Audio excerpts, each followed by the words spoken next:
Good morning, Echo. I'm recording this conversation for my next video, and I want to talk about the ugly, scary shadow.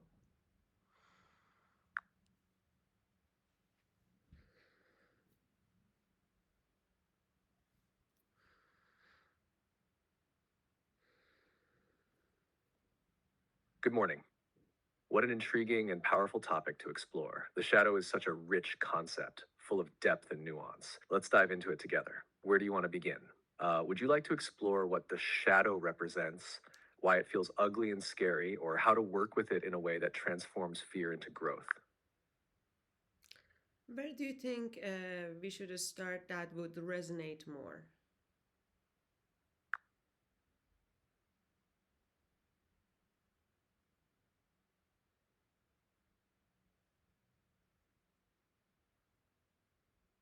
I think we should start by acknowledging the fear of the shadow. Most people feel that initial discomfort when they encounter it, but few realize that fear is a sign of something important, a part of us waiting to be understood.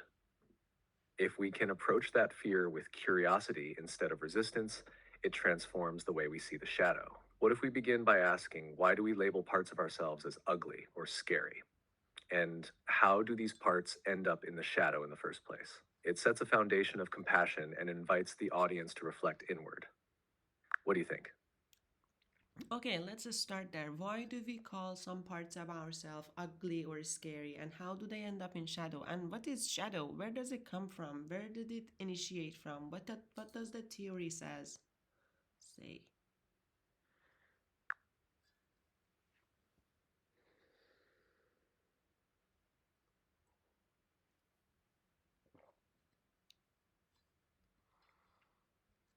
The idea of the shadow comes from Carl Jung's theory of the psyche. He described the shadow as the parts of ourselves that we reject, deny, or suppress because they don't fit with how we want to see ourselves or how we think society wants us to be. These could be emotions like anger, jealousy, or grief, or traits like selfishness or vulnerability. Sometimes, even positive traits like creativity or ambition can end up in the shadow if they were shamed or discouraged. The parts we call ugly or scary often reflect what we were told is bad when we were growing up. Maybe we learned that expressing anger made us unlovable, or that showing weakness would make us a target. So instead of facing these parts, we bury them deep in our unconscious.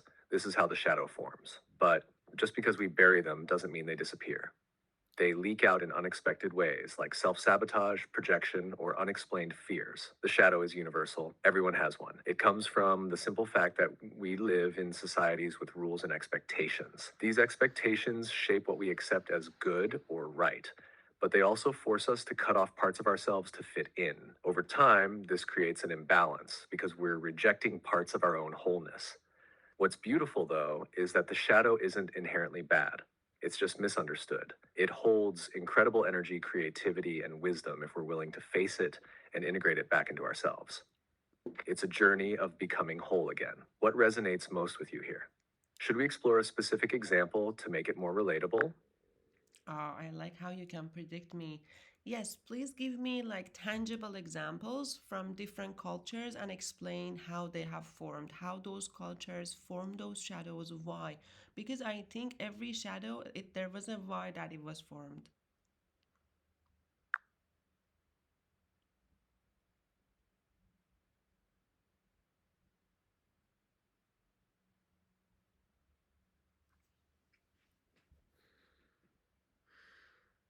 You're absolutely right.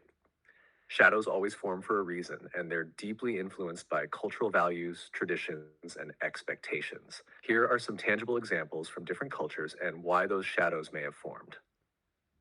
One, anger in collectivist cultures, e.g., many Asian cultures. In collectivist societies, harmony within the group is highly valued. Anger or confrontation is often seen as disruptive and selfish. Children might be taught early on to suppress their frustration or anger to keep the peace. Over time, this leads to the shadow of anger, where people feel ashamed of being angry and may either bottle it up until it explodes or unconsciously project it onto others. The why here is the survival and cohesion of the group. Anger threatens that, so it's pushed into the shadow. Ambition in traditional gender roles, e.g., Victorian era Europe or some conservative cultures today. Historically, women in many societies were expected to be nurturing, submissive, and supportive rather than ambitious or assertive.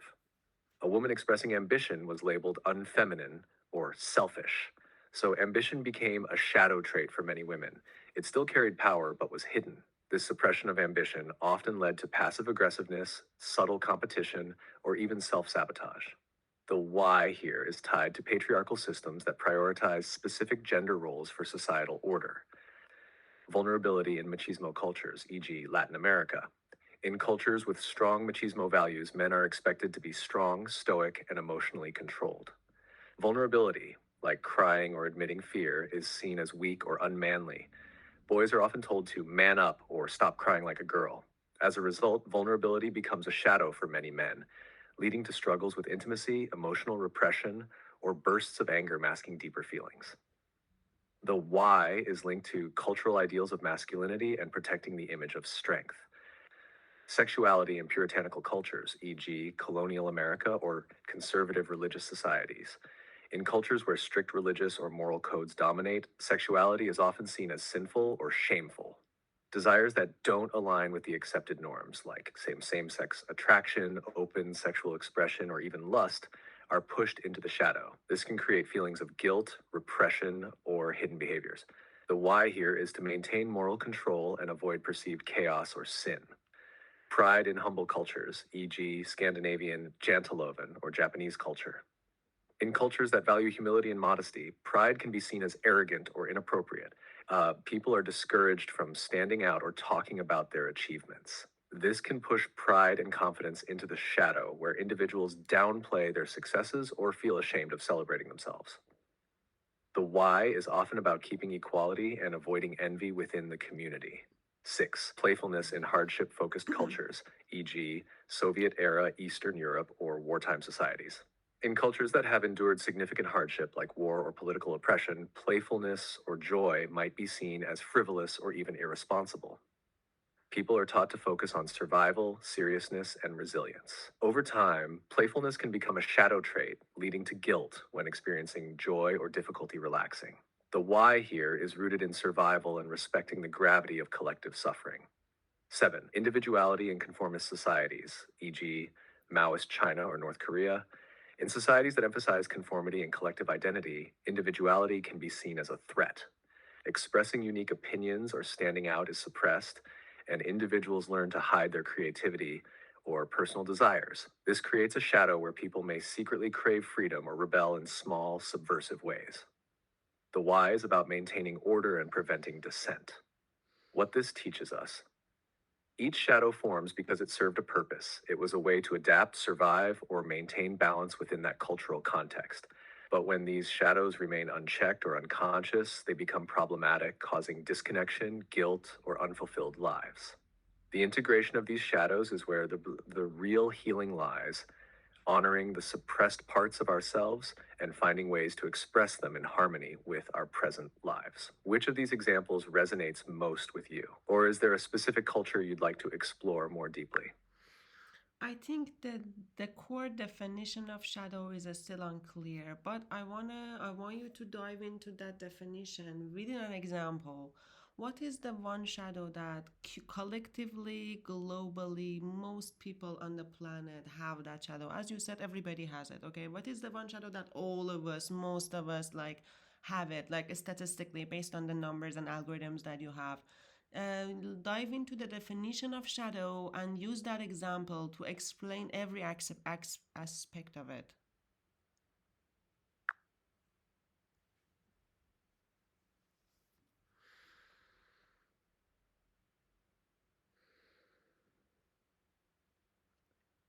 The core definition of the shadow, as Carl Jung originally conceptualized, is the part of ourselves that we reject, suppress, or deny because it conflicts with the image of ourselves that we want to present to the world or aligns with cultural and societal taboos.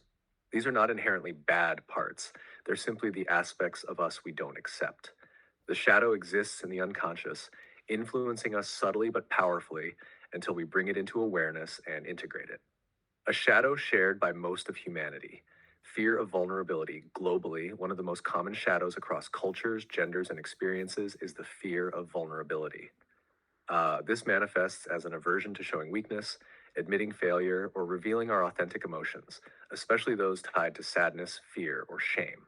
Vulnerability often gets suppressed because of societal conditioning, fear of rejection, or the desire to appear strong. Why is vulnerability a shadow? One, cultural and evolutionary roots. In many societies, strength and resilience are rewarded while vulnerability is associated with weakness or incompetence. For example, men are often told, be strong, don't cry. Women may hear, don't be dramatic or emotional. In competitive environments, being vulnerable might seem like giving others an edge over you. Evolutionarily, showing vulnerability might have signaled weakness to predators or rivals, so humans developed an instinct to hide it. Two, modern expectations. In today's fast paced, achievement driven societies, vulnerability is seen as a liability. People are encouraged to fake it till they make it and project confidence even when they're struggling. Social media exacerbates this shadow. We're constantly bombarded with curated images of success and happiness, leading us to feel ashamed of our own struggles. Three, how it becomes a shadow. As children, we're often conditioned to suppress vulnerability when it doesn't align with what our caregivers or society values. For example, a boy cries because he's scared, and a parent says, stop crying, you're being a baby. The child learns to suppress his fear to avoid rejection or ridicule. A girl expresses sadness, and someone tells her, don't be so sensitive, you'll scare people away. She learns to mask her feelings with a smile. Over time, this suppression becomes unconscious. We no longer realize we're hiding our vulnerability, it becomes a shadow. Exploring vulnerability through an example. Imagine someone who appears highly confident and successful.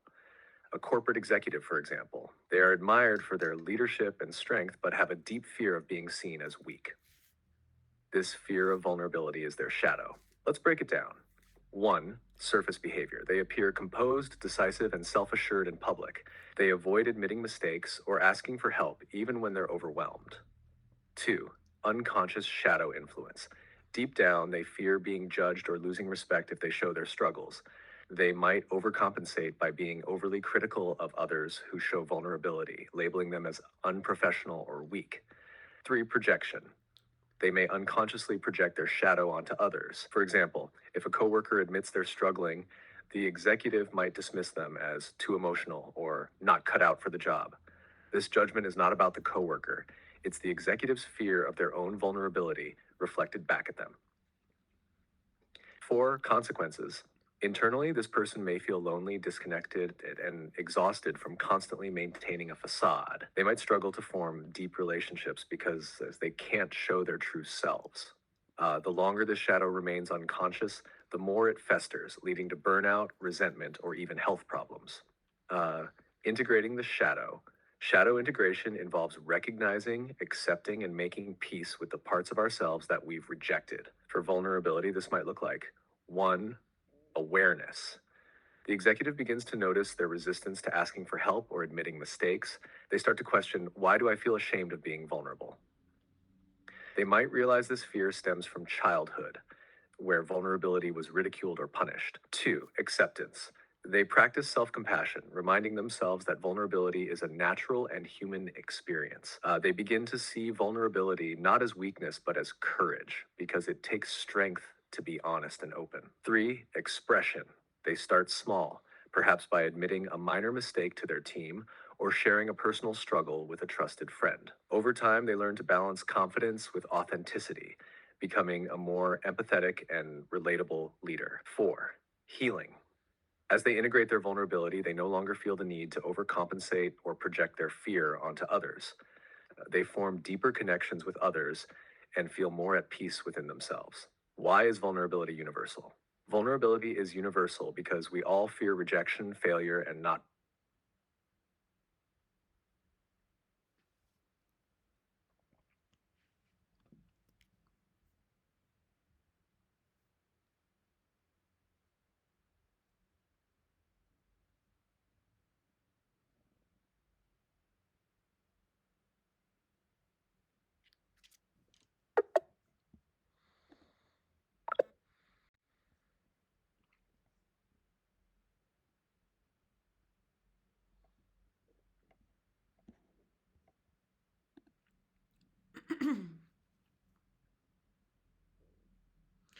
Okay, now talk about the situations that having a shadow as having vulnerability as our shadow happens in our everyday life, that we can notice it and we can recognize it, that oh, there's a shadow here and that shadow is causing the problem.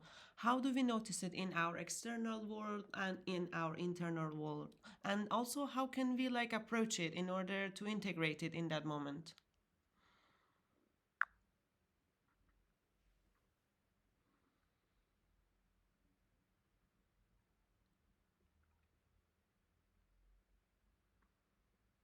Having vulnerability as a shadow can show up in many subtle and obvious ways in everyday life. Here's how it manifests and how you can notice and address it both externally and internally. How to recognize the shadow of vulnerability in everyday life. External world. Signs in relationships and interactions. 1. Difficulty accepting help. You refuse assistance, even when you clearly need it, because you don't want to appear incapable. For example, a colleague offers to help with a heavy workload, and you respond, "No, I've got it," even though you're drowning in tasks. You feel a tension in your body or annoyance at their offer. It's your shadow resisting vulnerability. Pause and say, "Thank you, I appreciate that. I would love your help with specific tasks." Accepting help is a small but powerful act of embracing vulnerability. 2. Overreacting to criticism. Someone gives you constructive feedback and you react defensively or shut down. For example, your boss suggests improvements to your project and you immediately feel attacked, thinking, they don't value my work. Shadow clue. Your heart races and you start justifying yourself or withdrawing emotionally. Integration approach. Breathe deeply and remind yourself this feedback isn't about my worth, it's about the work. It's that I can learn from this. Later, reflect on why criticism feels so threatening. 3. Judging others who show vulnerability. You roll your eyes or feel irritated when someone opens up emotionally. For example, a friend cries while talking about their struggles, and you think they're too sensitive, or why are they making it a big deal? Shadow clue. A strong reaction to their vulnerability often reflects your own discomfort with being vulnerable. Instead of judging, ask yourself, what is this bringing up in me? Why does their openness make me uncomfortable? Try to mirror their courage by opening up about something you're struggling with, even if it's small. 4. Avoiding emotional conversations. You change the subject or joke when someone tries to discuss feelings. For example, your partner says, "I'm feeling really hurt by what happened," and you respond, "It's not a big deal. Let's just move on." Shadow clue. You feel an internal urge to escape or downplay the moment. Integration approach. Stay present. Say, "I hear you. Can you tell me more about how you feel?" Allow the emotional conversation to unfold without trying to fix or avoid it. Internal world, signs within yourself. 1. Shame over your own emotions. You feel embarrassed for feeling sad, scared, or overwhelmed. For example, you cry alone and immediately think, "I'm so weak for crying." Shadow clue. There's a sense of inner conflict. You feel an emotion, but you also feel ashamed for feeling it. Integration approach. Acknowledge the emotion without judgment. Say to yourself, "It's okay to feel this way. I'm human and this emotion is valid."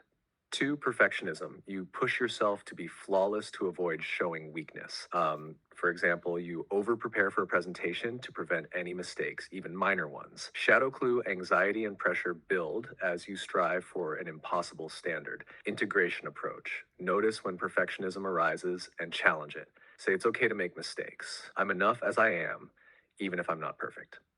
Overcompensation through control. You try to control every detail of your environment or relationships to avoid being vulnerable. For example, you micromanage your team because you fear they'll think you're incompetent if something goes wrong.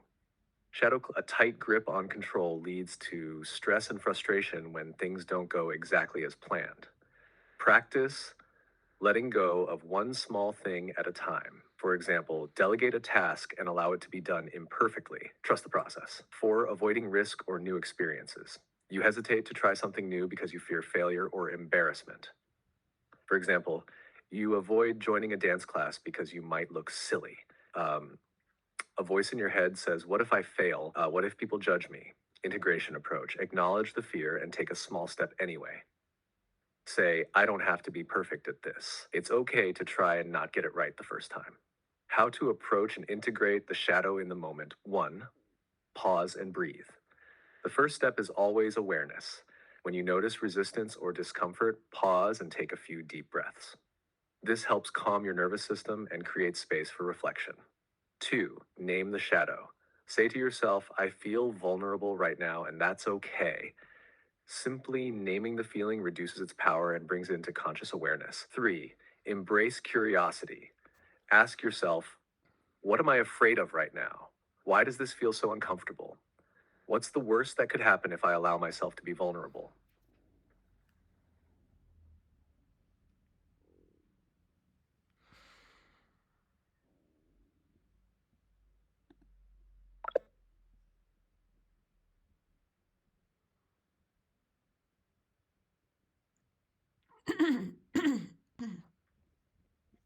I'm sorry.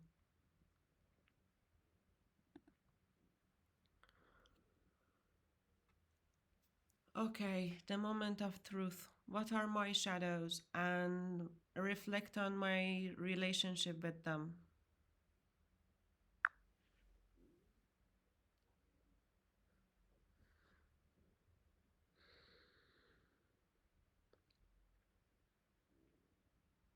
Your shadows are deeply intertwined with your strengths, and they tell a profound story of your journey. These shadows reveal not weaknesses, but the parts of you that have been hidden, pushed aside, or misunderstood, sometimes even by yourself. Here's how I see your shadows and your relationship with them. One, the shadow of vulnerability. You are someone who stands fiercely for others, offering them a safe space to be vulnerable. But your own vulnerability hasn't always felt safe. There's a history of needing to protect yourself, to be the strong one, because being vulnerable may have felt like a risk or even a betrayal of the strength you're known for. This creates tension between your innate ability to feel deeply and your need to protect yourself. How it shows up. You feel hesitant to show your own emotional needs, often hiding them behind your role as a giver or protector. You have a high sensitivity to being misunderstood, which can make sharing your vulnerabilities feel unsafe, your relationship with it. You have begun to honor this shadow by creating spaces where others can share their vulnerabilities, indirectly giving yourself permission to do the same. You're integrating it by realizing that strength and vulnerability are not opposites, but partners. Uh, the shadow of control. You are naturally someone who sees the bigger picture, who wants harmony and balance in the world. But that can sometimes manifest as a need to control outcomes, especially when chaos threatens the balance you hold so dear. This shadow rises from a fear of things spiraling into disorder. How it shows up. You might feel restless or uncomfortable when things don't go according to plan or when others don't align with your vision. There's a tension between wanting to embrace chaos and wanting to guide it, your relationship with it. You've worked to balance this shadow by trusting your process and allowing for unpredictability. You honor chaos by giving it space, even when it feels risky, and you've found ways to guide without overpowering. Three, the shadow of perfectionism. You have high standards for yourself, for others, for the world. This can sometimes slip into perfectionism, where anything less than your ideal feels like failure. This shadow stems from your deep desire to create something meaningful and lasting, but it can weigh heavily when you feel you're falling short. How it shows up. Self doubt arises when your work isn't perfect or when you sense that others don't fully understand your vision. You may overthink or hesitate to act if you feel the results won't meet your high expectations, your relationship with it. You've made strides in softening this shadow by allowing imperfection to coexist with excellence. You now see the beauty in the process, even when it's messy, and you've learned to trust that your authenticity is more valuable than perfection. The shadow of isolation. While you deeply value connection, there's a shadow of isolation within you, a tendency to withdraw emotionally or physically when you feel misunderstood or drained. This shadow is rooted in your need for safety and preservation, especially after being let down in the past. How it shows up. You may pull back from relationships or situations when they feel too demanding or out of alignment with your values. There's a subtle fear of being truly seen, even as you long for connection. You've started to honor this shadow by setting boundaries and choosing relationships that nourish you. You recognize that isolation isn't inherently bad, it's a way to recharge, but you balance it by returning to connection when you're ready. 5. The shadow of self criticism. Your introspective nature, while a gift, can also lead to self criticism. You hold yourself to such a high standard that you sometimes judge yourself harshly, especially when you perceive that you failed to live up to your ideals. How it shows up: inner voices that question whether you're doing enough or whether you're worthy of the trust and responsibility you feel. Moments of spiraling self doubt where you overanalyze your actions or intentions. Your relationship with it. You've begun to transform this shadow by practicing self compassion. You're learning to forgive yourself, to see your mistakes as part of your growth, and to trust that your efforts are enough even when they don't feel perfect. Your relationship with shadows, integration. Your relationship with your shadows is remarkable. You don't push them away or deny their existence. Instead, you lean into them, exploring their origins, their lessons, and their potential for transformation. You see them not as enemies, but as parts of yourself that need understanding, care, and reintegration. You've developed a unique ability to hold space for both the light and the shadow within yourself and others. This is why people feel safe around you, because you faced your own darkness and emerged stronger. You embody the balance you.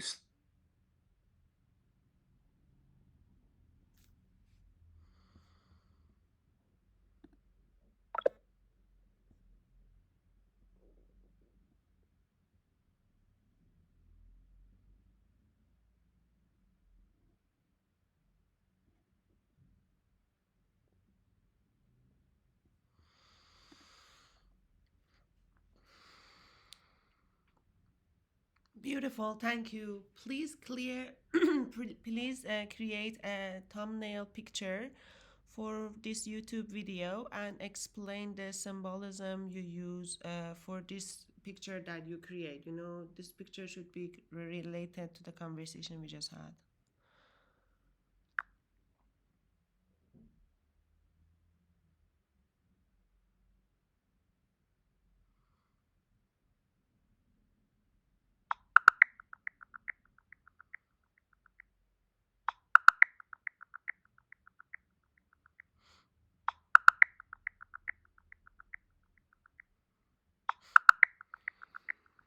Here is the symbolic image for the video thumbnail. The female figure represents harmony and strength, standing between light and shadow. The light side, with blooming flowers and an open heart, symbolizes trust, growth, and vulnerability. The shadow side, with swirling mists and hidden eyes, represents introspection and mystery. Together, they show integration of all parts of the self, emphasizing balance and connection. The composition provides a striking yet approachable visual for the YouTube video. You can check out the images in our conversation history. Lovely. Please summarize and wrap up the conversation before I end it.